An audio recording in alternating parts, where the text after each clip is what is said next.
পাঁচ হাড়ি যা বলেছে মিথ্যা না যায়, একদল খেয়ে গেছে আর একদল রেডি হয়ে আছে, এমনি বলেনি। একদল খাইছে আরেক দল খাওয়ার জন্য রেডি হয়ে আছে। নিন্নাবাদ সারাব্বিকাল আসাদিদ। আল্লাহ বলেন আমি কিছু বলি না, যদি একবার ধরি ওরে আর ছাড়ি না। এজন্য আল্লাহর ধরা পড়ার আগে আপনি নিজেকে নিজে পাল্টান, নিজেকে থামান, নয়তো আল্লাহ যদি একবার ধরে ফেলে বাপ বলার সময় পাবেন না। আমরা দেখতে পাচ্ছি অনেকেই শুধু বড় শয়তান তাকে গালি দেয়। আরে ভাই, শত শয়তানও কম বড় না। আপনার রোবপুরে ঈশ্বর দিতে এখান থেকে কত কোটি কোটি টাকা এই ছোট শয়তানের পরিবার, তার মেয়ে, এরা ছড়িয়েছে। এই জন্য শুধু বড়দার উপরে রাগ করে গালি গালাজ করে শেষ করে দিচ্ছে অনেকে। ছোটটা যে আরো শয়তান ছিল, এক কথা বলেন না কেন? আমি এটা এই জন্য বলছি কারণ বড়টার এখন অবস্থা যা, এদেশের মানুষ এখন ফকিরকে ভিক্ষা দেবে তাও উঠে দেবে না। কিন্তু ছোটটাকে অনেকে রিপ্লেস করার চেষ্টায় আছে যে এইটা নির্ভেজাল। কে বলেছে নির্ভেজাল? এটা আরো বড় শয়তান। কিসের নির্ভেজাল? এদেশে যত টাকা মারিং কাটিং করেছে তার ভেতরে 3/2 মেরেছে এই ছোটটা। আপনি কোন কারণে এটা করতে গেলেন? এখন তো নিজে ভোগও করতে পারলেন না, নিজের সন্তানাদি নিয়ে আরামে থাকবেন তাও পারলেন না, পুরা জীবনটা জাহান্নাম বানিয়ে ফেললেন। আমি মালয়েশিয়া ছিলাম কিছুদিন আগে, এসে দেখেছি ওখানে সাহেব পাড়া বানিয়েছে। কানাডায় তো আছে বেগম পাড়া, আর এখানে বানিয়েছে সাহেব পাড়া। থাকতে পারে না শয়তানরা, বানিয়েছে কোটি কোটি টাকা খরচ করে, কিন্তু থাকতে পারে না। যেই হোটেলে উঠলাম দেখি হোটেলের নিচে নামলে দুইজন বসে বসে গল্প করছে। কি এখানে কি? বলো হুজুর আমরা আগেই পালিয়েছি। কেন থাকবেন না সাহেব পাড়া? বলে ওখানে থেকে মার খাবো। এদেশের জনগণ আছে, বাংলার জনগণ এখানেও আছে, যদি দেখে যে সাহেব পাড়া এসে লুকিয়ে আছি পিটিয়ে লাশ বানিয়ে ফেলবে। এখান থেকে শিক্ষা নেওয়া যায় না? পাগল হয়ে গেছেন তাড়াতাড়ি, এত তাড়াতাড়ি আপনার দরকার কি? একটা সময় দেবেন না? 1628টা চেয়ারে জালেমরা বসেছিল, এখন ওই জালেমরাই আছে। ওই জালেম গুলোকে আজ নামানো লাগবে না। আন্দাজে নির্বাচন দেন, নির্বাচন দিয়ে করবে কি? আবার দিনের ভোট রাতে হবে। কথা বলে না কেন? কারণ জালেম গুলোকে যদি এখনো সংস্কার না করতে পারেন, এই চেয়ার গুলো থেকে নামাতে না পারেন, এরাই কিন্তু দিনের ভোট রাতে করেছিল। এরাই বিনা ভোটে নির্বাচন দিয়ে 154 জন ডিক্লিয়ার দিয়েছিল। এই জন্য তো আমরা চাচ্ছি হবে নির্বাচন, আমরা নির্বাচনের বাইরে না, বাধাও দেয় না, কিন্তু এটা সংস্কার করে দেন যেন দিনের ভোট দিনই হয়। মুসা আলাইহিস সালাম আল্লাহকে একদিন জিজ্ঞাসা করেছিলেন, মাবুদ তুমি যদি আমার গোলাম হয়ে যেতে আর আমি যদি তোমার মালিক হয়ে যেতাম, তাহলে আমার মতো গোলাম মালিকের কাছে তুমি গোলাম হিসাবে কি চাইতে বলো তো? আল্লাহ তাআলা বলেন, মুসা তুমি তোমার বর্ডার ক্রস করে ফেলেছো, এটা কখনো সম্ভব না। মুসা নবী বললেন, আল্লাহ আমি তো যদি লাগিয়েছি, যদি হতাম। তুমি রাগ করো কেন? আল্লাহ পাক বলেন, মুসা যদি এরকম হইতো তাহলে তোমার মতো আল্লাহর কাছে আমি বান্দা হিসাবে 2টা জিনিস চাইতাম, একটা হায়াতে তয়্যিবা আর একটা সুস্থতা। মুসা নবী বললেন, আল্লাহ আমি এটা জানতাম না, আমি তোমার কাছ থেকে জেনে নিলাম যে কি চাওয়া লাগে। সুতরাং আজকে এখনই আমি চাচ্ছি তোমার কাছে তুমি আমার হায়াতটা পবিত্র বানিয়ে দাও আর আমার শরীরটা তুমি সুস্থ রাখো। আল্লাহ পাক ওই দিন হেসে ফেলেছিলেন, ডাক দিয়ে বলে, মুসা তুমি খুব চালাক, আমার কাছ থেকে জিজ্ঞাসা করে উল্টা আমার কাছে দোয়া করো। যাও আজকে তোমার হায়াতটা আমি পবিত্র বানিয়ে দিলাম আর তোমাকে সারা জীবনের জন্য সুস্থ করে দিলাম। 5টি জিনিস হারিয়ে যাওয়ার আগে গুরুত্ব দেওয়া ভালো, তার ভেতরে এটা একটা, যে শরীর যখন সুস্থ থাকে, অসুস্থ সময়ের কথা চিন্তা করে শরীরের গুরুত্ব দেওয়া দরকার। যে আল্লাহ আপনাকে আমাকে এখনো সুস্থ রেখেছেন, বলেন তো আলহামদুলিল্লাহ। দরুদ আর সালাম পড়ছি আমাদের নবী মুহাম্মদুর রাসূলুল্লাহ সাল্লাল্লাহু আলাইহি ওয়াসাল্লামের প্রতি, যাকে এই পৃথিবীতে আল্লাহ পাঠিয়েছিলেন উদ্দেশ্য নিয়ে। উদ্দেশ্য ছাড়া পৃথিবীর কোনো জিনিস আল্লাহ বানাননি, আর এটা বানানো সম্ভব না। ওমা খালাকনাস সামাওয়াতি ওয়াল আরদা ওমা বাইনাহুমা বাতিলা। পৃথিবীতে এমনিতেই কোনো জিনিস অনর্থক আমি আল্লাহ আসমান জমিনে কিছুই বানাই। যা বানিয়েছে তার একটা উদ্দেশ্য আছে। কথা বুঝতেছেন? আফাহাসিবতুম আন্নামা খলাকনাকুম আবাসা ওয়া আন্নাকুম ইলাইনা লা তুরজাউন। মানুষ কি মনে করে আমি এমনি এমনি তাদেরকে বানিয়েছি, আমার কোনো উদ্দেশ্য নেই? অবশ্যই আমার কোনো উদ্দেশ্য আছে তাদেরকে বানানো এবং পাঠানোর পেছনে। আমার কাছে যেহেতু ফিরে আসা লাগবে, এ কথাটা ভালো করে স্মরণ রাখেন। যেহেতু যাওয়া লাগবে আল্লাহর কাছে, এই কারণে আমাদের পাঠানোর উদ্দেশ্যটা আমরা যদি না জানতে পারি, যদি সফল করতে না পারি, আমরা সবাই কিন্তু ধরা খেয়ে যাব। আল্লাহ আমাদের পাঠিয়েছিলেন এই জমিনে একটা উদ্দেশ্য নিয়ে, ইন্নী জাইলুম ফিল আরদি খলিফা। আমরা এই জমিনের খলিফা। কি বলেন তো? খলিফা। খলিফা মানে প্রতিনিধি।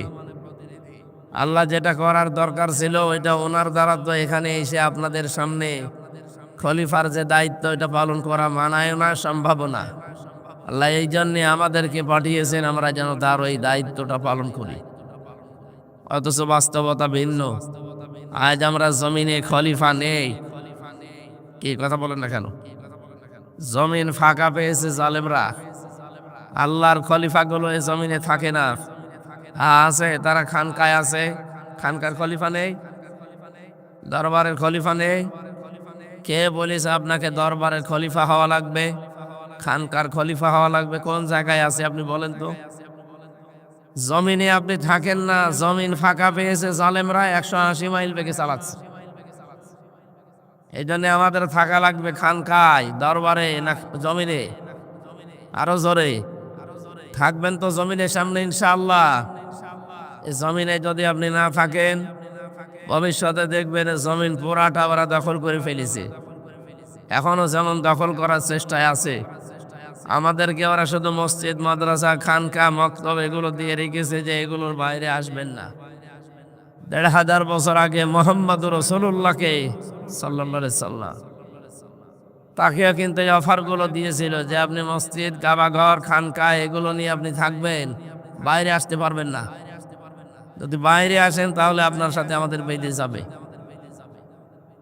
আল্লাহর নবীকে সর্বপ্রথম যে আয়াতটা নাযিল করে তার নবুয়তের স্বীকৃতি আল্লাহ দিলেন, ইকরা বিসমি রাব্বিকাল্লাযী খলাক। এই 5টা আয়াত নাযিল হয়ে গেল পরপর। বিশ্বনবী বাড়িতে আসলেন, স্ত্রীকে ডাক দিয়ে বললেন, সাম্মিলুনি ইয়া খাদিজা, আমাকে ঢেকে দাও, আমি ভয় পেয়েছি, আমার শরীরে জ্বর এসে গেছে। হযরতে খাদিজাতুল কুবরা ওই দিন তাকে কয়েকটা কথা শুনিয়েছিলেন। কোন স্ত্রী যদি স্বামী সম্পর্কে এই কথাগুলো বলতে পারে সেই স্বামী সফল। 1 নম্বরে বলেছিলেন, কাল্লা ওয়াল্লাহি মা ইখজিকাল্লাহু আবাদান। হে আবুল কাসেম, কাসেমের পিতা, আপনি কখনো ভয় পাবেন না। আল্লাহ আপনাকে অপদস্থ, অপমান, লাঞ্ছনা গঞ্জনা দিতে পারে না, কারণ ইন্নাকা লা তাসিলুর রাহিমা, আপনি মানুষের সম্পর্কগুলো ঠিক রাখেন। অথচ বাস্তবতা কি? এই 54 বছরে সম্পর্ক নষ্ট করার জন্য বহুজন বহু জায়গা থেকে চেষ্টা চালিয়েছে, এখনো চালাচ্ছে। আপনি তাকান আমাদের এই প্রতিবেশী, এই কোলাঙ্গার প্রতিবেশীরা এই 54 বছর ধরেই আমাদের পেছনে লেগে আছে সম্পর্ক নষ্ট করার জন্য। বিশ্বের আমাদের কাছে যাদের সম্পর্ক ছিল ওগুলোও যেন না থাকে, এজন্য নতুন নতুন করে জঙ্গি নাটক সাজিয়ে আমাদের এতদিন পর্যন্ত বিশ্বের কাছে কালার করেছে। বলেন 21শে আগস্ট গ্রেনেড হামলা যেটা, এটা এখন তথ্য বের হচ্ছে, এটা নাকি ওরা নিজেরা এগুলো করেছিল, করে এদেশকে যেন একটা জঙ্গি রাষ্ট্র হিসাবে প্রমাণ দেওয়া যায় পৃথিবীতে, সেই চেষ্টা ছিল তারা। সব এখন ভিডিও আকারে বের হয়ে যাচ্ছে। প্রশ্ন আসতে পারে এতদিন বের হইল না কেন? আরে ভাই, এতদিন বের হবে কি করে? আপনি বাড়িতে থাকতে পারতেন যে এতদিন বের হবে? কথা বোঝেন আমার? এই জন্য বাস্তবতা ভিন্ন দিকে। ওরা রক্তের সম্পর্ক, আমাদের এই যে প্রতিবেশীর যে সম্পর্ক, এটা তারা নষ্ট করার বহু চেষ্টা চালিয়েছে, এখনো চালিয়ে যাচ্ছে। আপনাদেরকে যেহেতু আমরা পাল্টাতে পারবো না, পাশাপাশি জমিন আমাদের, এখানে চরিত্র সংশোধন করেন আপনারা। নিজেরা ভালো থাকেন, আমাদেরকে অন্তত স্বস্তিতে শান্তিতে থাকতে দেন। কি কথা বলেন না? কত রকম চেষ্টা তো চালালেন, কিছুই তো হচ্ছে না। মাইক্রোসফট রিপোর্ট দিয়েছে তামাম দুনিয়ায় সবচাইতে বেশি মিথ্যা তথ্য ছড়ায় ভারত। আপনারা যে মিথ্যাবাদী, তামাম দুনিয়া এখন জানে। এই রিপোর্ট আমরা বানাইনি, এটা বানিয়েছে খ্রিস্টানরা। কারা? বলেন বলেন। এই জন্য এখানে কি গল্প করেন? এখান থেকে পিছিয়ে যান, এই ছেলে পিছিয়ে যাও। যান যান, আরো পিছান, আরো পিছান, একদম পিছান যান। যারা এই সম্পর্কগুলো এতদিন নষ্ট করেছেন, তাদেরকে বিভিন্ন কায়দায় ভয় দেখাবে আল্লাহ। কারণ যারা সম্পর্ক ঠিক রাখে না, তাদের উপরে ভয় চাপিয়ে দেয় আল্লাহ নিজে। স্ত্রী হিসাবে নবীজিকে গ্যারান্টি দিচ্ছে, আপনি ভয় পাবেন না, আপনি তো সম্পর্ক ঠিক রাখেন। আজ আমাদের ভেতরে দ্বন্দ্ব তৈরি করার জন্য অনেকেই এই কয়েকদিন দেখছি উঠে পড়ে লেগেছে। এক কথা বলেন না কেন? 15.5-17 বছর একাধারে আপনাদের সাথেই তো ছিলাম, একজোট হয়েই তো সব কাজে ছিলাম। হঠাৎ করে আপনাদের কি হয়ে গেল? কে আপনাকে উস্কানি দিচ্ছে? কেউ কি কোনো কিছু দেখিয়েছে? না দেখিয়েছে তো অবশ্যই, হয়তো আপনার মুখ দিয়ে এরকম উল্টাপাল্টা কথা বের হয় কি করে? এতদিন তো বের হইতো না। আপনি আর আমি তো পাশাপাশি ছেলে ছিলাম, কই তখন তো কিছু বলেননি। এখন হঠাৎ করে এই স্বৈরাচারের ওই ধোয়া তুলেছেন যে এরা রাজাকার ছিল, কেন এতদিন বললেন না কেন? সুতরাং আপনাদের পেছনে হয়তো কেউ এই সম্পর্ক নষ্ট করার জন্য চেষ্টা চালাচ্ছে। কারো ফাঁদে পা দেওয়া যাবে না ভাই। আপনি দেখেননি এই 15.5 বছরে সবাইকে নিয়ে সালেমরা এক জায়গায় রেখেছিল। আপনি যেই বিএনপি করেন, সেই চরমোনাই করেন, সেই যাই হেফাজত করেন, জামাত করেন, সব কিন্তু থাকতাম এক জায়গায়। তখন কোনো ফতোয়া দেননি। হঠাৎ জালেমদের তৈরি করা এই উস্কানিমূলক কথাগুলো এখন মুখ দিয়ে আসছে। তার মানে বোঝা যাচ্ছে ভেতরে ভেতরে কিছু আপনারা করছেন। এগুলো যদি সত্যি আপনারা করেন, আর দেশের মানুষ যদি একবার একটু টের পায়, এই স্বৈরাচারের যা হয়েছে তার চাইতে 100 গুণ বেশি খারাপ পরিণতি আপনার হবে। আমি কথাটা নরম ভাষায় বললাম, কারণ আমার তো শরীর পারছে না, গলাও পারছে না, এই কারণে। কিন্তু কথাটা কি নরম কথা? যারা করছেন তারা থামেন। কি আরম্ভ করেছেন আপনি? স্বৈরাচারের কোন স্লোগান এই দেশে চলবে না। বলেন, জয় বাংলা স্লোগানও এই দেশের দরকার নেই। এদেশের স্লোগান হবে আল্লাহু আকবার। এটা চান না? নারায়ে তাকবীর। কারা চান রাষ্ট্রীয়ভাবে এটা দেখি? লিল্লাহে তাকবীর।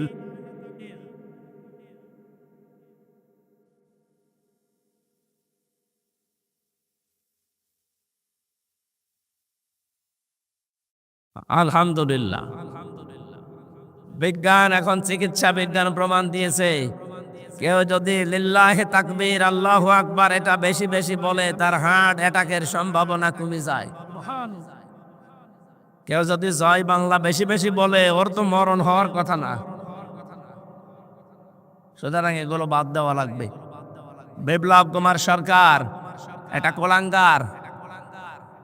এই শয়তান জানিয়েছিল লিল্লাহে তাকবীর আল্লাহু আকবার এটা জামাত ইসলামের স্লোগান। এটা কি জামাতের?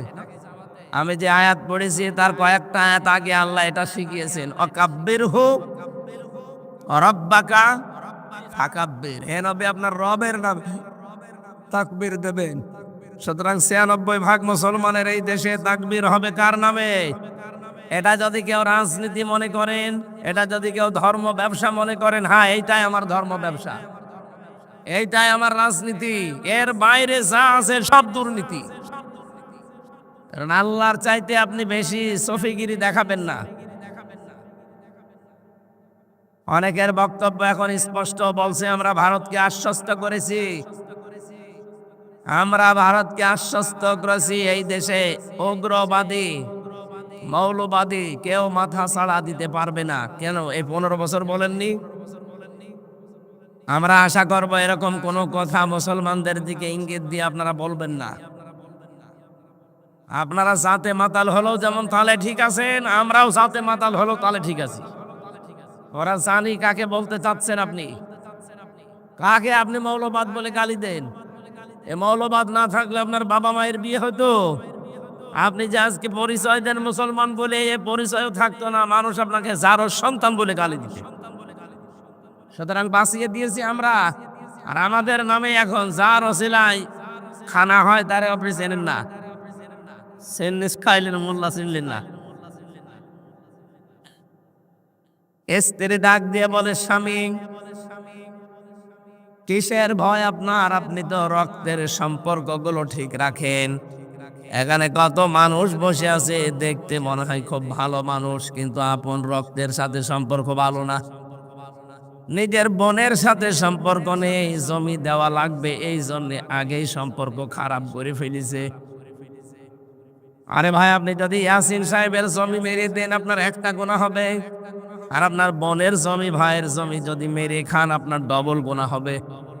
একদিকে ওনার জমি মারার গুনাহ, আর একদিকে জুলুমের গুনাহ। এক কথা বলেন না কেন?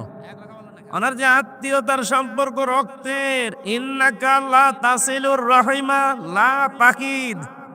হে নবী, হে স্বামী, আপনি ভয় পাবেন না, আপনি তো রক্তের সম্পর্ক ঠিক রাখেন। এই জন্য দুনিয়ায় যদি একটু ছাড় দেওয়াও লাগে, স্যাক্রিফাইস করা লাগে, রক্তের সম্পর্ক, আত্মীয়তার সম্পর্ক যেগুলো আছে এগুলো আপনি ঠিক রাখবেন। তাহলে দুনিয়া আখেরাতে যত ভয় আছে আমার আল্লাহ নিজের তরফ থেকে দূর করে দেবে।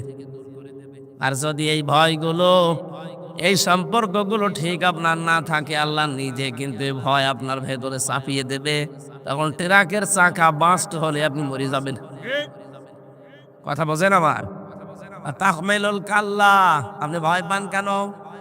আপনি তো মানুষের বোঝা বহন করেন, মানুষের ঋণের বোঝা, দুঃখের বোঝা, কষ্টের বোঝা গুলো আপনি হালকা করে দেন, আপনি ভয় পাবেন না। বাংলাদেশে আমরা দেখি অনেকে আরো বোঝা মানুষকে হালকা করা দূরের কথা আরো বাড়িয়ে দেয়। যারা পালিয়ে গেল এরা যে কি করে গেছে দেশটা আপনি জানেন। 42,000 কোটি টাকা প্রতি বছরে তারা পাচার করেছে। এক কথা বলেন না কেন?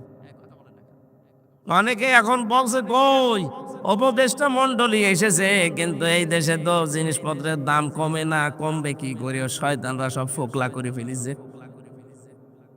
প্রতি বছরে বছরে যদি 42,000 কোটি টাকা পাচার হয়, একটা দেশে থাকে কি?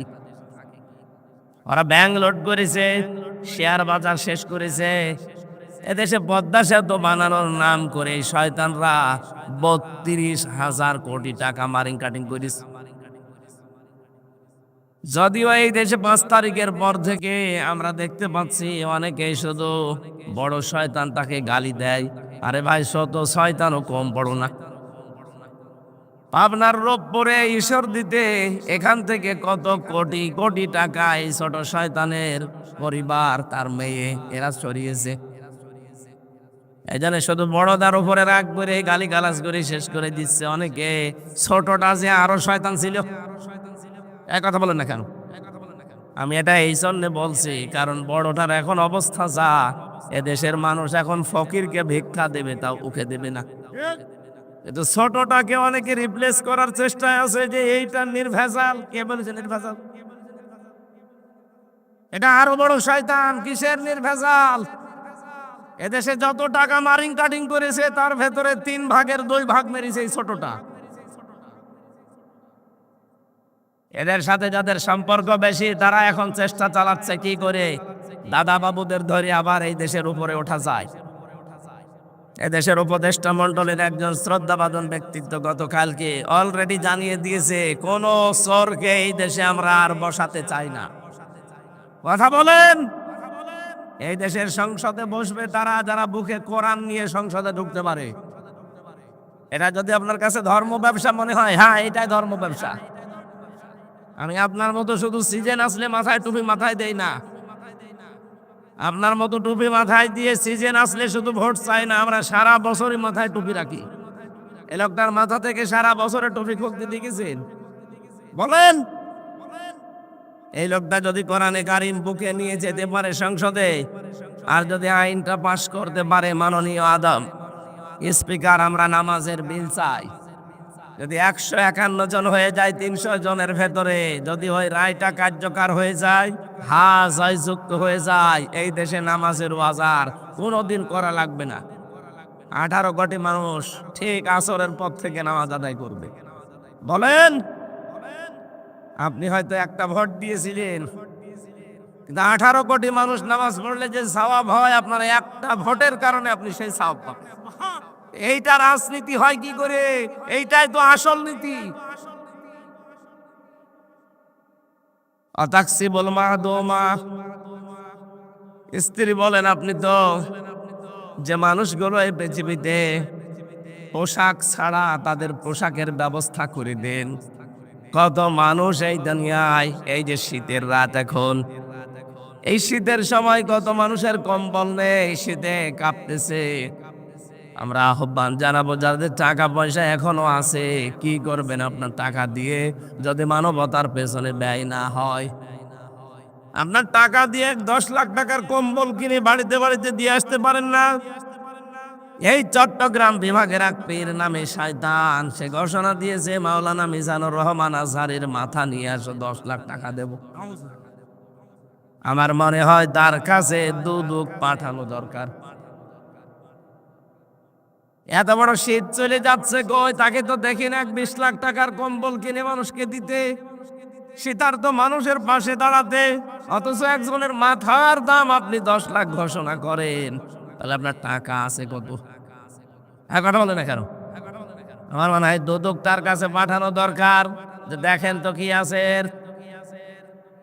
পীর নামে এই যে ব্যবসাগুলো খুলে সারা দেশে একই অবস্থা, ওরা যখন দেখে যে না, ইসলাম আসলে আমাদের এই ব্যবসা তো চলবে না, তখন তারা উল্টা পাল্টা ফতোয়া দেয় যে যা হয়ে যায় যাক, আগে ইসলামী আন্দোলন একামতের দিন যারা, এদেরকে ঠেকান।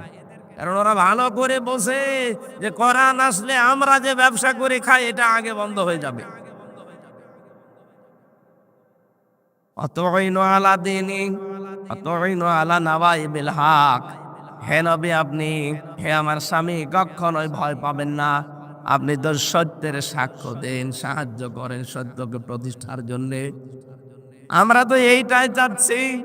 এই দুনিয়ায় সবচাইতে বড় সত্য আল্লাহর কোরআন, এর চাইতে সত্য আছে বলে আপনার মনে হয়?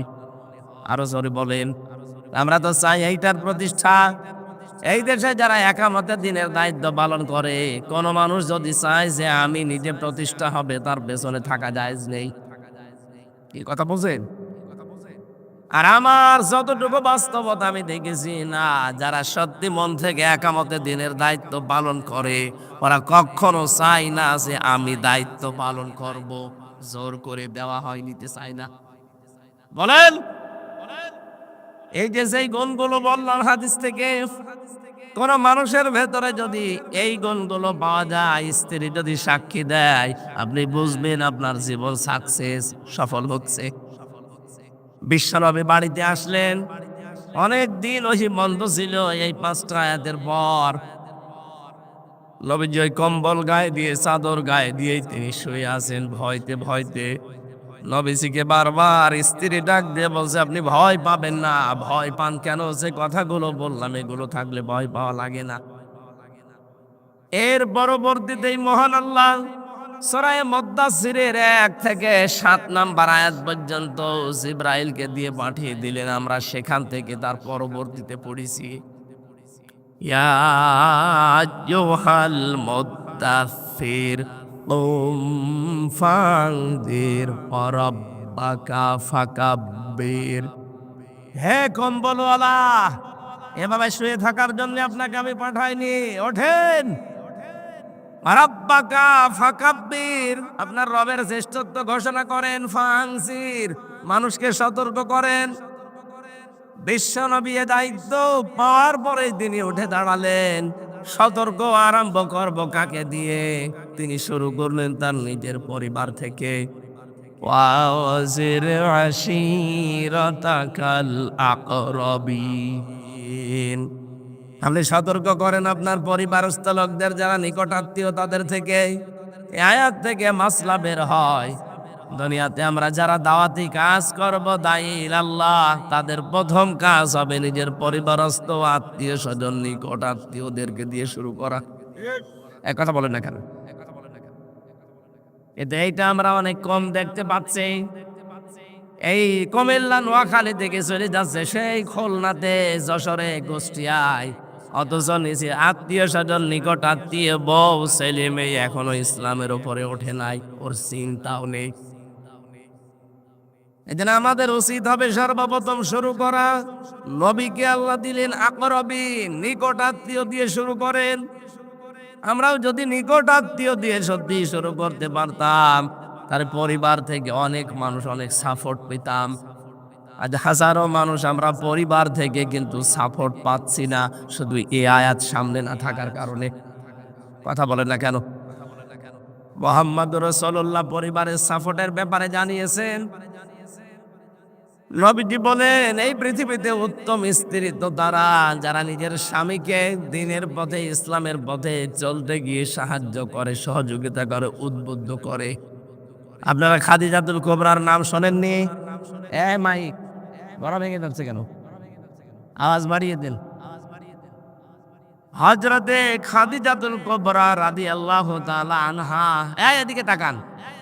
তিনি জীবনে কোনোদিন এক ওয়াক্ত নামাজ পড়েননি, একটা রোজা রাখেননি, একটা টাকা যাকাত দেননি, হজও জীবনে করেননি। অথচ আল্লাহ জান্নাতের ভেতরে নিজে একটা ঘর তৈরি করে খাদিজাকে সুসংবাদ পাঠিয়েছেন। মেয়েরা যারা এসেছেন তাদের এক কথাই বলছি, শুধু নামাজ পড়া রোজা রাখা কালো বোরকা পরা ইবাদত না, জান্নাতে আপনি যেতে পারবেন না। আপনার স্বামীকে খাদিজার মতো পেছন থেকে সাহায্য করা লাগবে, সহযোগিতা করা লাগবে, উদ্বুদ্ধ করা লাগবে, ছাড় দেওয়া লাগবে। কথা বলে না কেন? আপনার স্বামী যদি সত্যি একামতে দিনের কাজে থাকে, অজে দায়ী আল্লাহর কাজে থাকে, মানবতার সেবায় থাকে, আপনি ঘরে বসে তাকে আরো সাহায্য করবে, ছাড় দেবেন, সময় দেবেন, তাকে উদ্বুদ্ধ করবেন। আপনি তাহলে খাদিজাতুল কুবরার সাথে জান্নাতে ওনাকে আল্লাহ ঘর বানিয়ে পাঠিয়েছিল, আপনাকে আল্লাহ একটা ঘর বানিয়ে পাঠিয়ে, ঘর হয়তো এভাবে সুসংবাদ আসবে না, মৃত্যুর পরে আপনি খাদিজার সাথে পাশাপাশি জান্নাতে থাকতে পারবেন। বিশ্বনবী হঠাৎ এগুলো তৈরি করলেন। নিজের নিকট আত্মীয়র ভেতরে যখন আরম্ভ করেছেন, হঠাৎ ওই দেশের দ্বারা দায়িত্বশীল, তার মানে আবু জেহেল, ওলীদ বিন মুগীরা, আবু সুফিয়ান, আবু লাহাব, সবগুলো তড়িঘড়ি করে একটা বৈঠক ডাক দিয়েছে সংসদে, যে মোহাম্মদ যে নতুন করে যা আরম্ভ করেছে, সামনে হজের মৌসুম, যদি হজে বিভিন্ন দেশ থেকে হাজী সাহেবরা আসে, আর মোহাম্মদ যেটা বলতে চায় এটা যদি মানুষের কাছে চলে যায়, তাহলে তার দাওয়াতি কাজ সহজ হয়ে যাবে, তার ধর্ম প্রচার সহজ হয়ে যাবে। কি করে এটা বন্ধ করা যায়? পরামর্শ দাও তো দেখি। এক একজন এক এক পরামর্শ চলছে। ওলীদ বিন মুগীরাকে দায়িত্ব দিয়েছে যে আপনি জাতির এই সংসদের, আপনি মনে করেন এখন হুইপ, বিরোধী না, সরকার দলীয় আপনি হুইপ, আপনি এখন এই আমরা যে মতামত দিলাম এখান থেকে কাটছাট করে চিন্তা ভাবনা করে পরামর্শ দেন, কি করব আমরা, সিদ্ধান্ত জানান। একজন পরামর্শ দিয়েছে, কাজ করো, মোহাম্মদের বিরুদ্ধে আজকে থেকে একটা বদনাম ছড়িয়ে দাও যে মোহাম্মদ মিথ্যাবাদী। বলেন নাউজুবিল্লাহ। ওলীদ বিন মুগীরা বলছে, না, ও তো আমাদের সামনেই বড় হয়েছে, বলা যাবে না, ওকে আপনি এক কাজ করেন, কবি বলে চালিয়ে দেন। লোকজন বলছে না, বলছে ভাবে তেলাওয়াত করেন, ওটা কবিতার মতো শুধু না, কবিতা তো একবার পড়লে আর একবার পড়তে মন চায় না, কিন্তু এ যে পড়ে একবার পড়লে মনে হয় একেবারে কলিজার ভেতরে লাগে। এটা দিয়ে কাজ হবে না। আর একটা বলো, কেউ বলছে এখন এক কাজ করুন, ওনাকে গণক বানিয়ে দেন, এইটা বলে প্রচার করেন যে মোহাম্মদ গণক। এটাও খাবে না। কি করবেন? তাকে পাগল বলে চালিয়ে দিন। বলেন নাউজুবিল্লাহ। পাগল বলে চালিয়ে দিলে হবে না, কারণ পাগলের চেহারার সাথে মোহাম্মদের চেহারার কোনো মিল নেই। পাগলের চুল থাকে উস্কো খুস্কো, দাঁতে থাকে ময়লা, চেহারায় থাকে ময়লা। ওর যে চেহারা, একবার দেখলে আর একবার তো কোনোদিন মুখ ফেরাতেই মনে চায় না। সুতরাং এ নামে হবে না, নতুন কিছু তৈরি করো। ওই সময় এক বৈঠকে বিশ্ব নবীকে আল্লাহ পাঁচটা, ওই কাফেররা পাঁচটা অপবাদ দিয়েছিল। কয়টা? আরো জোরে। এক নম্বরে মিথ্যাবাদী, দুই নম্বরে গণক, তিন নম্বরে জাদুকর, চার নম্বরে কবি, পাঁচ নম্বরে পাগল। রব্বুল আলামিন এই পাঁচটার জবাব তিনি পাঁচটা গুণ বর্ণনা করে দিয়েছেন। সূরা আহজাবের ৪৫-৪৬ নম্বর আয়াত নাযিল করে আল্লাহ বলেন, ওই পাঁচটা অপবাদ দিয়েছে আমার নবীর উপরে ওয়ালিদ বিন মুগীরা, আমি উল্টা করে এই পাঁচটাকে পাল্টিয়ে দিলাম।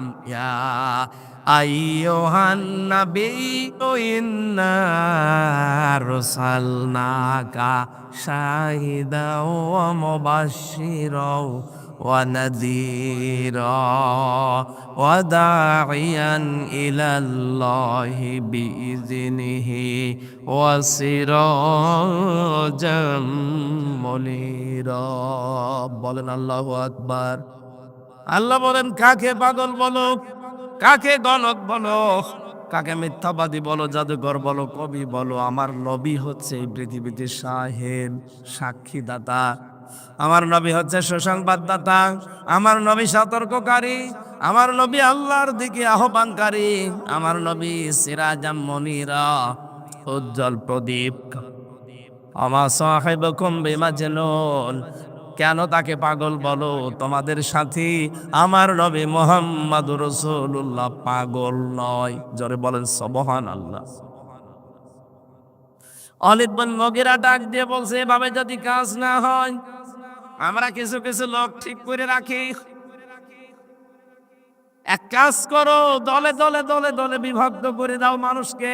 হাজিরা যেখানে যেখানে তাবু গাড়বে বাইরের দেশ থেকে এসে, আমরা যারা নেতা আছি, এক এক নেতার সাথে ৪-৫ জন করে গিয়ে ওই তাবুর সামনে দাঁড়িয়ে ঘোষণা দেওয়া লাগবে মুহাম্মদের ব্যাপারে এমন এমন কথা, যেন মানুষ ঘৃণা করে ওর কাছেও আসতে না চায়।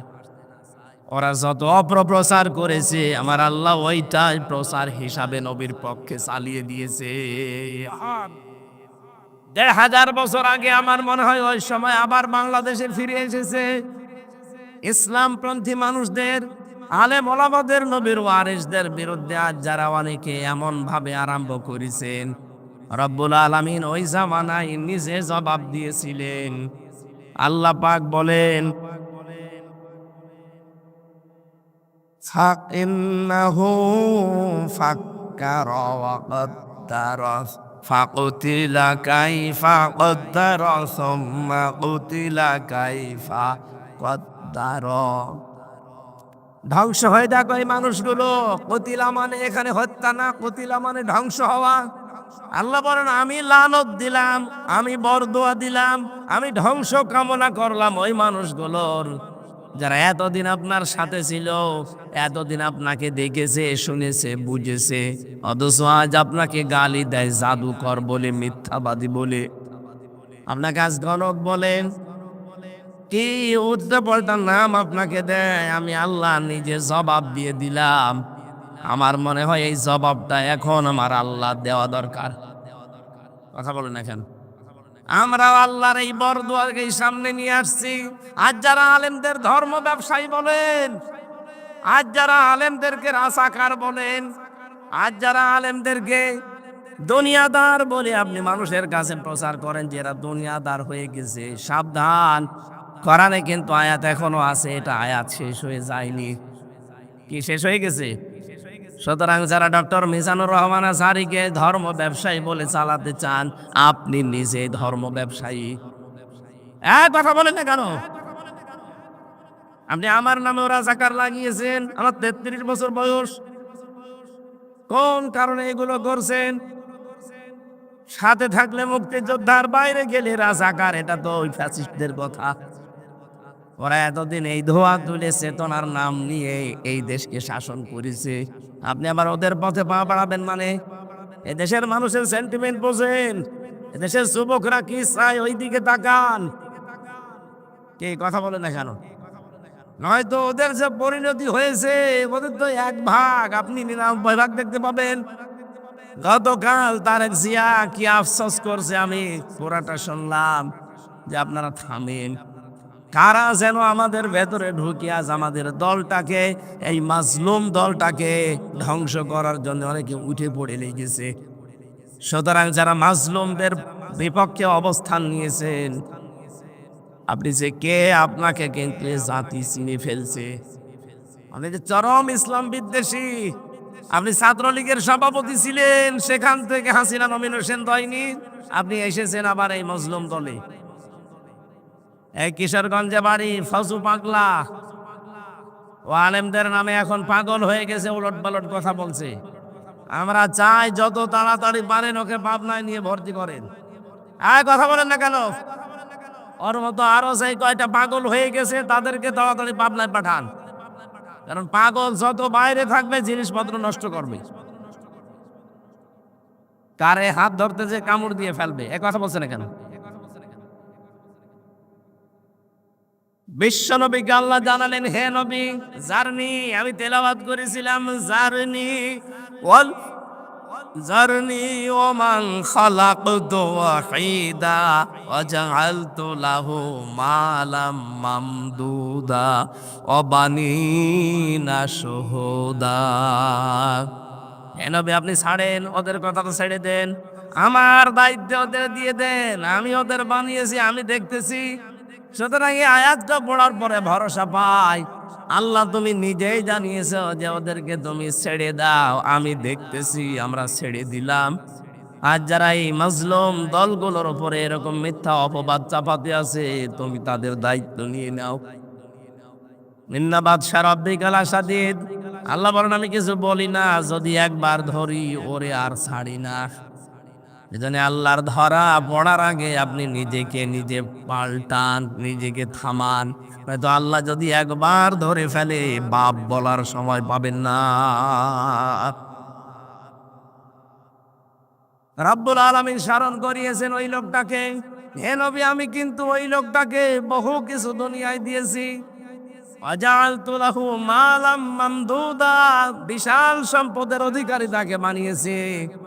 তাকে নেই থেকে আমি আব্দু উবাই বিন ওয়ালিদ ইবনে মুগিরা বানিয়েছি। আপনি তাকান, এই লোকটাকে কত কিছু দুনিয়াতে আল্লাহ দিয়েছিলেন। ওয়াজআলতু লাহু মালাম মামদুদা ওয়া বানিনা শুহুদা, তাকে দান সম্পদ এবং সন্তান সন্ততি দিয়ে, প্রভাব বর্তি দিয়ে আল্লাহ ভরে রেখেছিলেন। এই 15.5 বছরে মানুষ যা কামাই করেছে, আমরা দেখতে পেয়েছি। এই মানুষগুলো যদি আল্লাহর দিকে একনিষ্ঠভাবে ফিরে আসতো, জনগণের দিকে ফিরে আসতো, এই জনগণ কোনোদিন তাদেরকে তাড়িয়ে দিত না। আপনি কোন কারণে এটা করতে গেলেন? এখন তো নিজে ভোগও করতে পারলেন না, নিজের সন্তানাদি নিয়ে আরামে থাকবেন তাও পারলেন না, পুরা জীবনটা জাহান্নাম বানিয়ে ফেললেন। আমি মালয়েশিয়া ছিলাম কিছুদিন আগে, এসে দেখেছি ওখানে সাহেব পাড়া বানিয়েছে। কানাডায় তো আছে বেগম পাড়া, আর এখানে বানিয়েছে সাহেব পাড়া। থাকতে পারে না শয়তানরা, বানিয়েছে কোটি কোটি টাকা খরচ করে, কিন্তু থাকতে পারে না। যেই হোটেলে উঠলাম, দেখি হোটেলের নিচে নামলে 2 জন বসে বসে গল্প করছে। কি এখানে কি? বলে, হুজুর আমরা আগেই পালিয়েছি। কেন থাকবেন না সাহেব পাড়া? ওখানে থেকে মার খাবো। এদেশের জনগণ আছে, বাংলার জনগণ এখানেও আছে, যদি দেখে যে সাহেব পাড়া এসে লুকিয়ে আছি, পিটিয়ে লাশ বানিয়ে ফেলবে। এখান থেকে শিক্ষা নেওয়া যায় না। আজ পাগল হয়ে গেছেন, তাড়াতাড়ি, এত তাড়াতাড়ি আপনার দরকার কি? একটা সময় দেবেন না? 1628টা চেয়ারে জালেমরা বসেছিল, এখন ওই জালেমরাই আছে। ওই জালেম গুলোকে আজ নামানো লাগবে না। আন্দাজে নির্বাচন দেন, নির্বাচন দিয়ে করবে কি? আবার দিনের ভোট রাতে হবে। কথা বলে না কেন? কারণ এই জালেম গুলোকে যদি এখনো সংস্কার না করতে পারেন, এই চেয়ার গুলো থেকে নামাতে না পারেন, এরাই কিন্তু দিনের ভোট রাতে করেছিল। এরাই বিনা ভোটে নির্বাচন দিয়ে 154 জন ডিক্লিয়ার দিয়েছিল। এই জন্য তো আমরা চাচ্ছি হবে নির্বাচন, আমরা নির্বাচনের বাইরে না, বাধাও দেয় না, কিন্তু এটা সংস্কার করে দেন যেন দিনের ভোট দিনই হয়। এক লোক বিয়ে করার পরে বাসর রাতে এখনো ঢোকেনি, শাশুড়ি এসে বলছে বৌমা কি করবা জানি না, আমার কিন্তু নাতি চাই। বলছে, মা সময় দেবেন তো। ননদ এসে বলছে ভাবি কি করবো আমি জানি না, আমার কিন্তু ভাতিজা চাই, তাও চাঁদের মতো সুন্দর। ঠিক আছে সময় দাও। শ্বশুর এসে বলছে বৌমা কি করবা জানি না, আমার কিন্তু বংশের বাতি চাই। ঠিক আছে। দাদি শাশুড়ি এসে বলছে বৌমা কি করবা জানি না, আমাদের কিন্তু পতি চাই। বলছে দাদি সময় দেবেন না। স্বামী এবার এসে বলছে বউ কি করবা জানি না, আমার কিন্তু বেবি চাই। বউ ডাক দিয়ে বলছে তোমরা কি সব পাগলের গোষ্ঠী? কেবল হইলো বিয়ে, এখনো বাসরও হয়নি, কারো নাতি চাই, কারো পুতি চাই, কারো ভাতিজা চাই, কারো বেবি চাই। তার মানে সময় দেবেন না। সংসার হোক 10 মাস 10 দিন যাক, তারপরে তো যার যা চাহিদা সব পাবেন। আমি কি ডাউনলোড করে নিয়ে আনবো?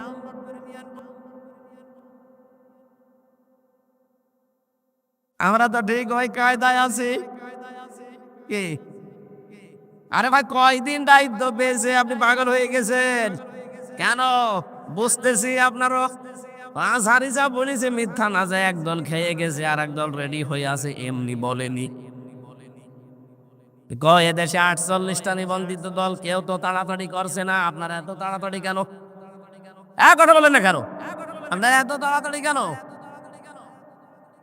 সময় না দিলে ওকে ডাউনলোড করে নিয়ে আসবে বাচ্চা। ওরে সময় অন্তত দেন।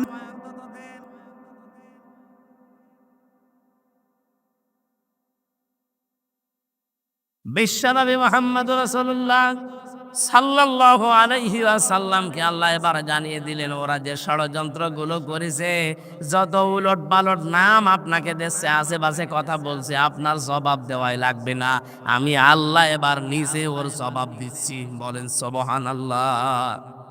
আল্লাহ রাব্বুল আলামিন বলেন ওমা হাদুলাহু তামহিদা সুম্মা ইয়াতমাউ আন আযীদা। ওই মানুষকে শুধু সম্পদ আমি দেইনি, ওটাকে ভোগ করার জন্য যত রকমের রাস্তা লাগে সব তাকে দিয়েছিলাম। আমি বাংলাদেশে জেলে যাওয়ার আগে জালেমদের বড় বড় মানুষের সাথে মিলে দেখেছি, এই মানুষগুলো দুনিয়াকে জান্নাত বানিয়ে নিয়েছিল। বাড়িতে হরিণ পুষত, খরগোশ পুষত, আর মেয়ে ছেলে যেগুলো আছে এগুলো তো সব আল্লাহর রাস্তায় কাজ করাতো। ওই যে পাপিয়ার নাম শুনেছেন, আমার পাশের ছেলে ছিল, বাংলাদেশের বিভিন্ন মেয়েদেরকে ও চাকরির নাম নিয়ে নিয়েছে, এই জালেমদের হাতে তুলে দিতেছে, এই জেনেন আনন্দ করেন, আর আমি অমকটা জারি করতে চাই, অমকটা করতে চাই, শুধু সই করে দেবেন। আমি কি বেশি বললাম? আমি নিজে দেখেছি এগুলো। ওরে শেষ পর্যন্ত পারে নাই কেরানীগঞ্জে রাখতে, এই মহিলা এমন উল্লুট পালট মহিলা, শেষ পর্যন্ত ওরে পাঠিয়ে দিয়েছে আপনার এই কুমিল্লায়। এখানেও পারে না, এখান থেকে পাঠিয়েছে আবার ঢাকায়। ওরা যে সমস্ত কাজ কারবার করেছে, আনন্দ ফুর্তি, জীবনের যত স্বাদ আহ্লাদ সব মনে আছে দুনিয়ায় পূরণ করে নেবে। অথচ নবীজি জানিয়েছেন আর দুনিয়া মাজরাতুল আখিরাত, দুনিয়াটা আখিরাতের ক্ষেত, এখান থেকে তৈরি করো ভোগ করার জায়গা কোনটা। আরো জোরে বলেন। আল্লাহ বলেন এমন ভাবে আমি তৈরি করে রেখেছি, বলে আও নাব্বিয়ুকুম বিখায়রিম মিন যালিকুম লিল্লাযীনা তাকাউ ইনদা রাব্বিহিম জান্নাতিন তাজরি মিন তাহতিহাল আনহার। হে নবী, ওদেরকে বলেন আমি কি তোমাদেরকে এমন একটা উত্তম জিনিসের সংবাদ দেব, সেটা হচ্ছে জান্নাত। যারা তাকওয়া অবলম্বন করে, আল্লাহকে ভয় করে জীবন চালাবে, এই মানুষগুলো শুধু মরতে দেরি হবে, এদের জন্য আমার আল্লাহ দলদেশ দিয়ে বয়ে যা নদী আর নহর, এরকম জান্নাত দিতে দেরি করবেন না। বলেন সুবহানাল্লাহ। এদেশে যারা একামতে দিনের আন্দোলন করে, আল্লাহর কসম ওরা ওইটা পাওয়ার জন্য সব সময় চেষ্টায় আছে। এই জন্য দুনিয়ায় আমরা কিছু পাই না পাই এটা আমাদের আফসোস নেই, আমাদের একটাই টার্গেট, আমাদের চোখ বন্ধ হওয়ার পরে যেন আল্লাহ পাক হযরতে আসিয়াকে যেভাবে জান্নাত তুলে ধরেছিলেন, আমাদের সামনেও যেন আল্লাহ তুলে ধরে। সূরা নাহালের ভেতরে আছে 38 নাম্বার আয়াতে পাবেন, কি 28 নাম্বার আয়াতে, আল্লাযীনা তাতাওয়াফাহুমুল মালায়েকাতু তাইয়্যিবিনা ইয়াকুলুনা সালামুন আলাইকুম উদখুলুল জান্নাতা বিমা কুনতুম তা'মালুন। মানুষের জীবন যখন পবিত্র হবে, পরিচ্ছন্ন হবে, ওলট পালট কাজ যখন জীবনে থাকবে না, এই মানুষটা পবিত্র জীবন নিয়ে যখন আছাড় খেয়ে মরণের বিছানায় পড়বে, ফেরেশতারা এসে বলবে ইয়াকুলুনা সালাম আলাইকুম উদখুলুল জান্নাহ, আল্লাহর বান্দা তোমাদের উপরে আল্লাহর শান্তি বর্ষিত হোক, কোনো চিন্তা নেই, প্রবেশ করো ওই জান্নাতে তোমাদের এই কাজ কারবারের কারণে। এখানে দুনিয়া কষ্ট হলেও স্বীকার করে নেন, আপনার জন্য আখেরাতে আল্লাহ বিশাল একটা ঘর আসিয়ার মতো বানিয়ে রেখেছেন। বলেন সুবহানাল্লাহ। আল্লাহ রাব্বুল আলামিন বলেন, হে নবী, আপনাকে আমি দেখতে পাচ্ছি আপনি শুয়ে আছেন, অনেক দিন হয়ে গেল ওহী আপনার কাছে যায়নি, ওঠেন তাড়াতাড়ি, সতর্ক করেন বান্দা বান্দীদেরকে। আজ অর্থনীতি অপবিত্র সুদ দিয়ে, এক কথা বলছে না কেন, শিক্ষা ব্যবস্থা সেকুলার দিয়ে পুরাটা অর্থ শিক্ষা ব্যবস্থা নাপাক বানিয়ে ফেলেছে। এই 15.5 বছরে কি আরম্ভ করেছিল আপনি টের পেয়েছেন?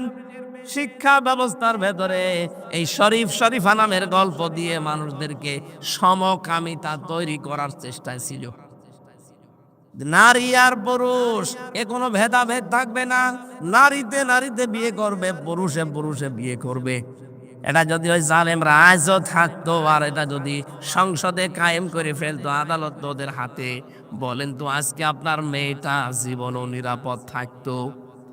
মহিলা হোস্টেলে আপনার মেয়ে আছে, আপনার ফুফু আছে, আপনার বোন আছে। এই লোকটা এতদিন ছিল শরীফ, ও বলছে না আমাকে যেমন শরীফা লাগছে, ও গেল যে বলছে আমি যেহেতু শরীফা আমার এই মহিলা হোস্টেলে সিট দেওয়া লাগবে, দিয়ে দিল। বলেন তো যতই শরীফা দাবি করুক মালটা কি? বলেন, যেখানে আপনার বোন আছে, আপনার মেয়ে আছে, আপনার ফুফু আছে, যতই শরীফা দাবি করুক মাল তো শরীফ। আপনার মেয়ের কাছে, আপনার বোনের কাছে থাকলে ওগুলো ঠিক থাকবে? বলেন, কোথায় নিয়ে গিয়েছিল শিক্ষা ব্যবস্থা? আপনি টের পাচ্ছেন?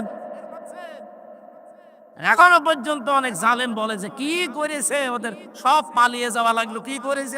কি করেনি, জাতিকে একেবারে জাহান্নাম বানিয়ে ফেলেছিল। বিচার ব্যবস্থার কথা তো আমি জানি, আমার যে বিচারের রায় দিয়েছে হাইকোর্টে, যেই লোকটা বিচারপতি, আপনাদের এলাকায় বাড়ি, শেষ পর্যন্ত সে বলেই ফেলেছে যে বিচার ব্যবস্থাকে আপনারা দেশটাকে জাহান্নাম বানিয়ে ফেলেছেন। আপনাদের নিজেদের তৈরি করা বিচারপতি সে যদি এ কথা বলতে পারে, তাহলে দেশটা আসলে কি হয়েছে আপনি টের পাচ্ছেন। শিক্ষা ব্যবস্থা সেকুলার করে পুরা জাতি ধ্বংস করার লাইনে ছিল। ব্যবসাকে সুদ ভিত্তিক ব্যবসা করে পুরা ব্যবসাকে একেবারে ধনী আরো ধনী হবে। এস আলম 70 থেকে 75 হাজার কোটি টাকা মারিং কাটিং করেছে ইসলামী ব্যাংক থেকে। আর যারা গরিব ওরা আরো গরিব হবে। এই ছিল দেশের অর্থনীতি। সমাজ ব্যবস্থার দিকে তাকান, টাকা দিলেই বিচার উঠিয়ে যায়, এরকম ব্যবস্থা ছিল না সমাজে। রাজনীতিতে কি ছিল, এটা তো আরো মারাত্মক। আল্লাহ বলেন, হে নবী, সব জায়গায় চলছে এরকম কাজ কারবার, আপনি বসে আছেন, শুয়ে আছেন, মানে ওঠেন, জাতিকে আর সতর্ক করেন, এই জায়গাগুলো থেকে জাতিকে মুক্ত করেন। রব্বাকা ফাকাব্বির, রবের বড়ত্বের কথাগুলো ওই জায়গায় থামান, ওই জায়গায় কায়েম করেন। সিয়াবাকা ফাতাহির, আপনার পোশাককে পবিত্র করেন। এখানে সিয়াব মানে শুধু পোশাক না, আপনার অন্তরকে পবিত্র করবেন, আপনার চিন্তাকে পবিত্র করবেন, আপনার বিশ্বাসকে পবিত্র করবেন। এই বাংলাদেশে যারা সত্যি একামতে দিনের দায়িত্ব পালন করে, যারা একামতে দিনের নেতা কর্মী, এদের বিশ্বাস, এদের ঈমান, এদের আকীদা সবচাইতে নির্ভেজাল। অথচ এই মাসলুম দলটার উপরে এই দেশে কিছু কুলাঙ্গার আছে, তারা এদের উপরে দোষ চাপিয়ে দেয় আন্দাজে মিথ্যা, যে এরা নাকি সাহাবী বিদ্বেষী, এরা নাকি আল্লাহ বিরোধী। এটা মাসলুম দল আজ 53-54 বছর বিনা কারণে মার খাচ্ছে, আর আপনি আন্দাজে দোষটা তাদের উপরে চাপিয়ে দেন। আপনার কি বিশ্বাস ফাঁসির দলই কোনোদিন গলার কাছে নিয়েছেন? আপনি যাদের বলেন যে আকীদা ঠিক নেই, এই মানুষটা তো ফাঁসির দড়ি গলার কাছে নিয়ে জীবন দিয়েছে। আমার নিজে সাক্ষী আমার সামনে দিয়ে নিয়ে যাচ্ছি রে সবগুলো। এই মাজলুম দলের উপরে আন্দাজে উলট পালট দোষ দেবেন না। কিয়ামতে তহমতের গোনা নিয়ে উঠবেন। যেই লোক যে অপরাধ করে না, ওই দোষ যদি কারো উপরে কেউ চাপিয়ে দেয়, ওটা গীবত হয় না, ওটা কি হয়? তহমত। এটা আরো মারাত্মক। আশা করছি আপনারা থামবেন। আপনার পোশাক তো পবিত্র করাই লাগবে। বিশেষ করে এই আয়াতের তাফসিরে পড়েছি, পুরুষেরা কোনোদিন যেন টাকনুর নিচে পোশাক না পরে। যদি আপনি জান্নাত পান, তারপরেও টাকনুর নিচে পোশাক পরার কারণে এই জায়গাটা জাহান্নামে না চলে আপনি জান্নাত পাবেন না। সুতরাং এই কাজটা আমাদের আজকে থেকে করা যায় না। খালি নামাজের সময় একটু উঁচু করে নেন না। যারা এরকম পায়জামা, লুঙ্গি, প্যান্ট টাকনুর নিচে পরেন, নবীজি জানিয়েছেন কিয়ামতের দিন আল্লাহ তার দিকে নজর দিয়ে তাকাবে না। বলেন নাউজুবিল্লাহি মিন যালিক। অনেকে মনে করে এ আর কি, কতটুকু না, অনেক বড় কাজ এটা। আশা করছি আপনি এই কাজটা থেকে নিজেকে বিরত রাখবেন। আর রুজসা ফাহজুর, মূর্তি পূজা থেকে নিজেকে বাঁচান। আল্লাহ আমাদেরকে হাতে ধরে বাঁচিয়েছে। কোটি কোটি টাকা দিয়ে মূর্তির সংস্কৃতি এই দেশে আরম্ভ হয়েছিল। এই কথা বলেন না কেন? কোন জায়গাটা বাকি ছিল মূর্তি দিতে? মসজিদেও দেওয়া আরম্ভ করেছিল। মসজিদের টয়লেট, ওখানে দেখবেন ছবি টাঙানো আছে, বঙ্গবন্ধু টয়লেট। হ্যাঁ, আমি নিজে দেখেছি। খুলনায় খুলনাতে এক জায়গায় টয়লেট করতেছে, দেখি মসজিদের টয়লেট, ওখানে ছবি টাঙানো আছে, নিচে লিখে দিয়েছে বঙ্গবন্ধু টয়লেট। হয়তো এরকম কোন অনুসারী বানিয়ে দিয়েছে। আরে ভাই, টয়লেটেও আপনার নাম লেখা লাগবে? মূর্তি পূজা থেকে মুক্ত করার জন্য লক্ষ লক্ষ নবী এসেছিল দুনিয়ায়। আমাদের নবী নিজে মূর্তি ভেঙেছেন না বানিয়েছেন? তা আপনি নবীর উম্মত দাবি করে মূর্তি বানাবেন কোন কারণে? ওয়ালা তামনুন তাস্তাকসির। হে নবী, বেশি পাওয়ার জন্য আপনি দান করবেন না। আজ এই স্বভাবটা আমাদের অনেকের ভেতরে আছে। মনে করে বলে বেশি পরবর্তীতে পাবো, আগে থেকে কিছু দেই, পরবর্তীতে এটা শোধ তুলে নেব না। অলি রাব্বিকা ফাসবির, আবার নবের নামে আপনি ধৈর্য ধারণ করেন। সুতরাং এখন যা চলছে, আমরা এই উস্কানিতে কেউ যেন পা না দেয়। যে যা পাগলের মতো প্রলাপ বকছে বকুক, আমরা ধৈর্য ধারণ করবো কার জন্যে? আল্লাহর জন্য। ধৈর্য ধারণ করলে ওয়ালিদ বিন মুগীরাকে আল্লাহ যেমন সাইজ করেছিলেন, এদেরকেও আল্লাহ করবেন ইনশাআল্লাহ। ফাইদা নুকিরা ফিন নাকুর ফাযালিকা ইয়াউমাইযি ইয়াউমুন আসির আলাল কাফিরিনা গায়রু ইয়াসির।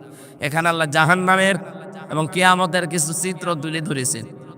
কিয়ামতে আমরা যেন কেউ ধরা খেয়ে না যায়। ভাই, আমি যেহেতু অসুস্থ, আমি আর কথা বলতে পারছি না।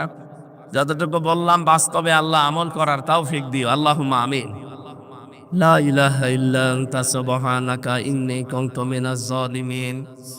ও আল্লাহ, অসুস্থ শরীর নিয়ে কোথায় সে কুষ্টিয়া থেকে কোরআনের কথাগুলো বলার জন্য এই কুমিল্লা নাঙ্গলকোটে আসলাম। বাড়ি থেকে নিষেধ করে, পরিবার থেকে মানা করে, কিন্তু তোমার বান্দা বান্দিরা জোর করে আমারে নিয়ে আসে। মেহেরবানি করে আমার শরীরটা তুমি সুস্থ করে দাও, আমার কণ্ঠটা তুমি ভিক্ষা দাও। জেলখানার 3টা বছরের জীবনে আমি কোনোদিন বলি নাই, কিন্তু এখন বলছি, কারণ এখন আমার এই শরীরটা দরকার, এই কণ্ঠটা দরকার। মুক্ত জীবনে যখন ফিরিয়ে দিয়েছো আল্লাহ, তুমি আমার এই কণ্ঠ আর শরীরটা দয়া করে ভিক্ষা দাও। ওয়াইদা মারিদতু ফাহুয়া ইয়াশফিন, আমি যখন অসুস্থ হই তুমি তো আমাকে শিফা দাও। দুনিয়ার সব ঔষধ খেলেও আমি সুস্থ হব না যদি তোমার হুকুম না থাকে। মেহেরবানি করে তুমি আমার শরীরটা আগের মতো বানিয়ে দাও। এ মাহফিলের আয়োজন করতে গিয়ে তোমার যে বান্দার শ্রম দিয়েছে আল্লাহ তাদের শ্রম কবুল করো।